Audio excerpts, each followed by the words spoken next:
Un guitariste européen a défié un membre aléatoire du public dans une salle de concert parisienne, sans savoir qu'il venait de choisir le plus grand rocker que la France ait jamais connu. Ce qui s'est passé dans les minutes qui ont suivi a laissé le virtuose sans voix et le public debout, applaudissant d'une manière qu'il n'avait jamais vue et qu'il n'a comprise que lorsqu'il était trop tard. Nous étions au milieu des années 90 et la salle du théâtre des Champs-Élysées était entièrement remplie de spectateurs qui avaient payé des billets coûteux pour assister au récital de Dieter Hoffmann, un guitariste classique allemand reconnu internationalement pour ses interprétations magistrales de Bach, de Tárrega et de Rodrigo. Hoffmann était connu autant pour son extraordinaire talent à la guitare que pour son arrogance tout aussi extraordinaire. C'était un homme qui croyait fermement que la guitare classique était la seule forme d'expression musicale digne de respect, et que tout ce qui relevait du rock, de la variété ou de la musique populaire n'était qu'un divertissement vulgaire pour des oreilles sans éducation. Il était arrivé à Paris dans le cadre d'une tournée européenne, avec l'attitude de quelqu'un qui vous fait une faveur en venant jouer pour vous. Convaincu que le public français, malgré sa réputation culturelle, avait besoin d'être éduqué sur ce qu'était la vraie musique plus que d'être diverti. Ce soir-là, il y avait dans la salle une personne que Hoffmann n'aurait jamais consciemment invitée à son concert, mais qui avait acheté son billet comme n'importe quel autre spectateur, poussé par la curiosité d'entendre un guitariste dont tout le monde parlait. Cette personne, c'était Johnny Hallyday, qui était venu au théâtre des Champs-Élysées ce soir-là, simplement parce que quelqu'un de son entourage avait mentionné que Hoffmann était extraordinaire à la guitare.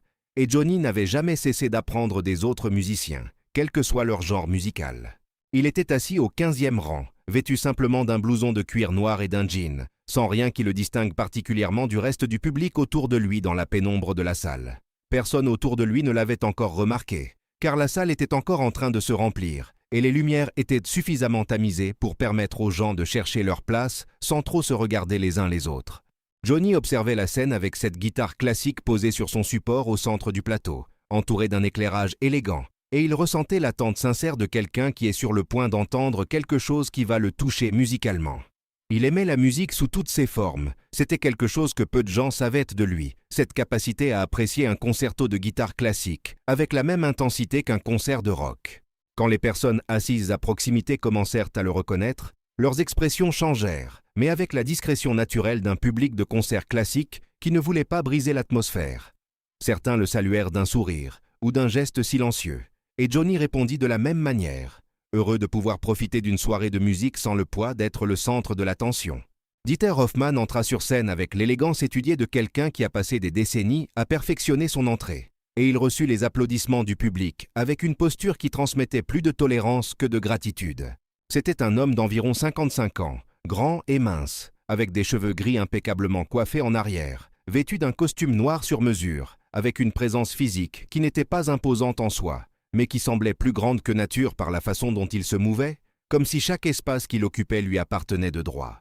Il joua pendant 40 minutes avec une technique indéniablement brillante, ses doigts parcourant les cordes de la guitare, avec une précision telle que même les pièces les plus complexes semblaient simples. Le public l'applaudit sincèrement après chaque morceau parce que le talent de Hoffmann était réel, même si sa personnalité était difficile. Ses interprétations de Bach étaient chirurgicales dans leur perfection, chaque note placée exactement là où elle devait être, sans un millimètre d'écart, sans une fraction de seconde de retard. Mais vint alors le moment que ses habitués connaissaient que bien, et dont certains spectateurs présents avaient prévenu leurs accompagnateurs avant le spectacle. Le moment où Hoffmann interrompait son récital pour ce qu'il appelait une démonstration pédagogique. Hoffmann posa sa guitare sur son support et s'avança vers le bord de la scène, regardant le public avec un sourire qui n'atteignait pas ses yeux. « Mesdames et messieurs », dit-il dans un français correct mais marqué par un fort accent allemand, « chaque soir de ma tournée, je fais la même chose. Parce que je crois que le public doit comprendre la différence entre la vraie musique et le divertissement populaire. Je vais inviter quelqu'un du public ici et lui demander de jouer ou de chanter quelque chose devant vous tous. » Il fit une pause, laissant l'inconfort s'installer dans la salle. « Non pas pour humilier qui que ce soit, précisa-t-il, mais pour démontrer que ce que je fais exige des décennies d'entraînement et de dévouement, alors que la musique populaire ne demande tout simplement rien. » Ses yeux parcoururent la salle avec l'air de quelqu'un qui choisit au hasard, mais avec le calcul de celui qui cherche quelqu'un d'apparence ordinaire. Son doigt s'étendit vers le public et pointa directement vers le 15e rang. « Vous, monsieur, l'homme au blouson de cuir au 15e rang, montez s'il vous plaît. » Un murmure parcourut immédiatement l'auditorium, car ceux qui étaient de les plus proches de Johnny l'avaient déjà reconnu quelques minutes auparavant. Quand Hoffman pointa son doigt vers lui, ce murmure se transforma en quelque chose de plus grand qui se propagea à travers le théâtre, rangée par rangée, comme une vague, quand les gens réalisèrent ce qui était en train de se passer. Les applaudissements commencèrent spontanément dans les derniers rangs et avancèrent progressivement d'une manière que Hoffman ne pouvait pas comprendre, parce qu'il ne savait toujours pas qui était cet homme au blouson de cuir qui se levait lentement de son siège. Johnny Hallyday se leva calmement du 15e rang, sans précipitation, avec le même calme avec lequel il était resté assis toute la soirée, et commença à marcher vers la scène tandis que tout le théâtre l'applaudissait debout, laissant Dieter Hoffmann complètement déconcerté devant sa propre guitare. Hoffmann observa le public applaudir l'homme au blouson de cuir, sa confusion à peine dissimulée. Il ne comprenait pas pourquoi une personne apparemment ordinaire recevrait une telle réaction avant même d'avoir fait quoi que ce soit. Et cette incompréhension le mettait mal à l'aise, parce qu'il était quelqu'un qui avait besoin de contrôler toutes les variables de ses performances. Johnny monta l'escalier latéral de la scène avec le même calme avec lequel il avait marché dans l'allée, sans hâte, sans nervosité visible, comme quelqu'un qui monte sur scène parce qu'il se trouve exactement là où il doit être. Hoffmann le salua avec un sourire condescendant, réservé aux moments comme celui-ci, et désigna la guitare posée sur son support d'un geste large, comme quelqu'un qui invite un enfant à essayer quelque chose qu'il sait au-delà de ses capacités. « La guitare est à vous, monsieur. Faites ce que vous pouvez », dit Hoffmann avec le ton de quelqu'un qui connaissait déjà le résultat. Johnny regarda la guitare et resta silencieux un instant. Puis il la prit du support avec une aisance qui fit échanger des regards à plusieurs personnes dans les premiers rangs. Johnny ajusta la position de l'instrument sur sa cuisse, ce qui fut le premier geste que Hoffmann n'attendait pas, parce que ses invités habituels ne jouaient généralement pas de la guitare, et encore moins n'ajustaient sa position avec la familiarité de quelqu'un qui est habitué à l'instrument. Ses mains se posèrent sur les cordes sans hâte, et il essaya quelques accords doucement, pas comme quelqu'un qui cherche quelque chose à jouer, mais comme quelqu'un qui salue un instrument qu'il connaît bien. Hoffmann était encore debout sur le côté, les bras croisés, mais son expression commença à changer légèrement, parce que ses premiers accords ne sonnaient pas comme ceux de quelqu'un qui n'avait jamais touché une guitare. Le public retint son souffle, parce que tout le monde savait ce qui était sur le point de se produire, et la différence entre ce que Hoffmann croyait qu'il allait se passer et ce qui allait réellement se produire était si grande qu'elle pouvait presque se sentir physiquement dans l'air du théâtre. Johnny regarda alors le public pour la première fois depuis qu'il était monté sur scène, et sourit avec la sérénité de quelqu'un qui est parfaitement à l'aise. Ses doigts commencèrent à se déplacer sur les cordes, avec une confiance qui transforma instantanément l'atmosphère du théâtre. Ce n'était pas la technique froide et parfaite de Hoffmann, mais quelque chose de différent, quelque chose de plus chaud, de plus humain, avec une expressivité où chaque note racontait une histoire. Johnny commença par jouer l'introduction d'un morceau que personne dans cette salle n'attendait sur une guitare classique, mais qui, sous ses doigts, prenait une dimension nouvelle, presque sacrée. Hoffmann décroisa les bras. Ce fut un geste petit, mais ceux dans le public qui le connaissaient le remarquèrent immédiatement, parce que cela signifiait quelque chose. Ses yeux suivaient chaque mouvement des mains de Johnny sur les cordes, avec une attention qui avait complètement remplacé la condescendance du début. Le public du théâtre était dans un silence complet. Mais c'était un silence différent de celui que Hoffmann produisait avec sa musique classique. C'était le silence de personnes qui retiennent leur souffle parce qu'elles ne veulent pas manquer une seule seconde de ce qui se passe devant elles. Puis Johnny commença à chanter, et tout le théâtre réagit comme si la température de la salle avait changé. Sa voix emplit cet espace avec un naturel tel que la guitare sous elle sonnait comme si elle avait toujours été destinée à accompagner cette mélodie précise. Il chantait « Que je t'aime » avec une intensité qui transformait cette chanson, connue de tous, en quelque chose qu'on entendait pour la première fois. Les personnes dans les premiers rangs pleuraient ouvertement, certaines se tenant la main sans se connaître, unies par quelque chose que la musique faisait en cet instant précis. Hoffmann resta immobile d'un côté de la scène avec une expression qui avait complètement abandonné toute trace d'arrogance, et qui était maintenant simplement celle de quelqu'un en train d'être surpris par quelque chose qu'il ne s'attendait pas à trouver. Ses yeux se déplacèrent de la guitare au visage de Johnny et revenaient à la guitare, comme s'il essayait de résoudre un problème pour lequel ses 35 années d'expérience musicale ne l'avaient pas préparé. Autour de lui, les musiciens de son propre ensemble, qui attendaient dans les coulisses, avaient quitté leur position pour mieux observer ce qui se passait. L'un d'eux, un violoncelliste qui accompagnait Hoffmann depuis 15 ans, avait les yeux brillants et hochait lentement la tête, comme quelqu'un qui assiste à une vérité qu'il a toujours connue mais qu'il n'avait jamais vue exprimée aussi clairement. Johnny termina la chanson et ses mains restèrent immobiles sur les cordes pendant un instant, avant de se lever. Le théâtre explosa en applaudissements qui durèrent plusieurs minutes, avec des personnes debout dans tous les coins du théâtre des Champs-Élysées. Des cris, des bravos, Des sifflements d'admiration résonnaient contre les murs ornés de cette salle mythique, créant un vacarme que ces murs n'avaient probablement pas entendu depuis longtemps. Johnny se leva avec le même calme avec lequel il s'était assis et marcha vers Hoffman, qui était toujours debout au même endroit où il s'était tenu pendant toute la performance. Les deux hommes se regardèrent en silence pendant un instant, tandis que le théâtre continuait d'applaudir. « Qui êtes-vous » demanda Hoffman finalement, sa voix ayant complètement perdu le ton condescendant et n'étant plus que celle de quelqu'un qui a besoin d'une réponse.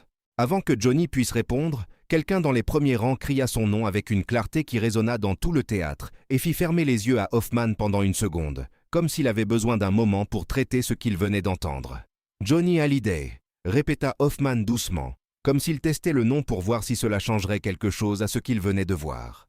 Hoffman rouvrit lentement les yeux et regarda Johnny avec une expression qui mélangeait l'incrédulité et quelque chose qui ressemblait beaucoup à de la honte. Le public continua d'applaudir tandis que les deux hommes restaient face à face au centre de la scène. Hoffman était suffisamment intelligent et suffisamment honnête avec lui-même pour comprendre pleinement l'ironie de ce qui s'était passé. Il avait choisi cette personne précisément pour démontrer que la musique populaire était inférieure, que ses interprètes ne possédaient pas la formation et la profondeur exigées par la musique classique. Et il avait choisi, sans le savoir, l'homme qui avait rempli des stades entiers pendant des décennies. L'homme dont les chansons faisaient peut-être partie de l'identité même de la France. L'homme que des millions de personnes considéraient comme l'incarnation même du rock français. « J'ai commis une erreur ce soir », dit Hoffman assez fort pour que le microphone le capte, et elle m'a appris plus que 35 années de concert. Johnny le regarda sans aucune expression de triomphe, parce qu'il n'était jamais monté sur cette scène pour gagner quoi que ce soit, mais simplement pour répondre à une invitation. « La guitare est un pont », dit Johnny en s'adressant autant à Hoffman qu'au public. Elle relie les gens entre eux, quelle que soit la musique qu'on joue dessus. Ce qui compte, ce n'est pas le genre, c'est l'émotion qu'on transmet et la sincérité avec laquelle on la transmet. Hoffman hocha lentement la tête, puis fit quelque chose que personne dans ce théâtre n'attendait d'un homme connu pour son arrogance.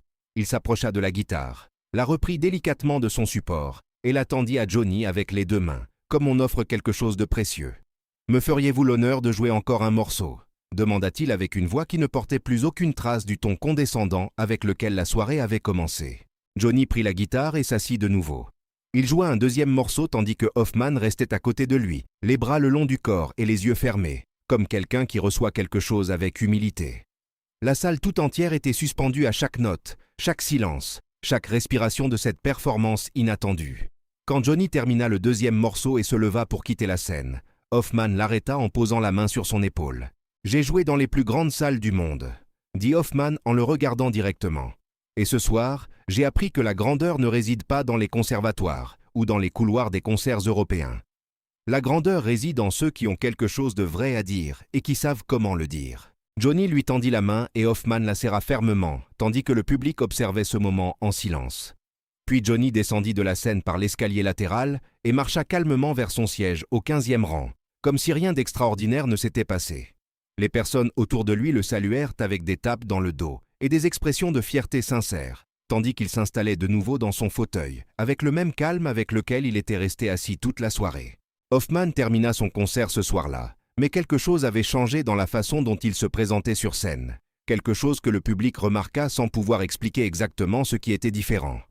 Il joua les dernières pièces de son programme avec une présence moins rigide, moins calculée, comme quelqu'un qui vient de se rappeler pourquoi il a commencé à jouer de la musique des décennies auparavant. Quand il termina et que le public applaudit, Hoffman fit une révérence finale, mais cette fois avec un geste sincère qui lui manquait au début de la soirée. Les musiciens de son ensemble, postés dans les coulisses, échangèrent des regards parce qu'ils connaissaient Hoffman assez bien pour savoir que quelque chose en lui avait changé ce soir-là. Hoffman quitta la scène en silence et, avant d'arriver dans sa loge, s'arrêta un instant en regardant l'auditorium désormais vide. Il pensa à cet homme au blouson de cuir qui, calmement, avait pris sa guitare et en avait tiré une vérité qu'il cherchait lui-même depuis des années, entre des notes parfaites. Les lumières du théâtre s'éteignirent, sans que personne ne sache ce que Dieter Hoffman pensait à cet instant précis. Mais ceux qui l'ont vu jouer dans les mois qui ont suivi ont remarqué quelque chose de différent dans son jeu. Une chaleur qui n'existait pas auparavant, une humanité qui se glissait entre les notes parfaites, comme si cette soirée au Théâtre des Champs-Élysées avait ouvert une porte qu'il avait gardée fermée pendant des décennies. Cette histoire nous enseigne que l'arrogance n'est tout simplement que de l'ignorance déguisée en confiance, et que la vie a une manière particulière de montrer à chaque personne exactement ce qu'elle a besoin de voir, au moment précis où elle en a le plus besoin. Hoffman est arrivé à Paris convaincu que la musique populaire n'avait rien à lui apprendre, et il a choisi, sans le savoir, l'homme qui allait lui prouver qu'il avait tort. Johnny Hallyday n'est pas monté sur cette scène pour humilier qui que ce soit, ni même pour prouver quoi que ce soit. Il est monté parce que quelqu'un l'a invité, et il a répondu de la seule manière qu'il connaissait, en étant complètement lui-même, avec toute la vérité qu'il portait en lui. La musique qu'il a jouée ce soir-là n'était ni supérieure ni inférieure à celle de Hoffman. Elle était simplement différente et authentique. Et cela a suffi pour changer la perspective d'un homme qui avait passé 35 ans à croire qu'il avait toutes les réponses. La vraie grandeur n'a pas besoin d'être annoncée ou comparée, parce que quand elle s'exprime avec sincérité, elle parle d'elle-même d'une façon qu'aucune arrogance ne peut faire taire.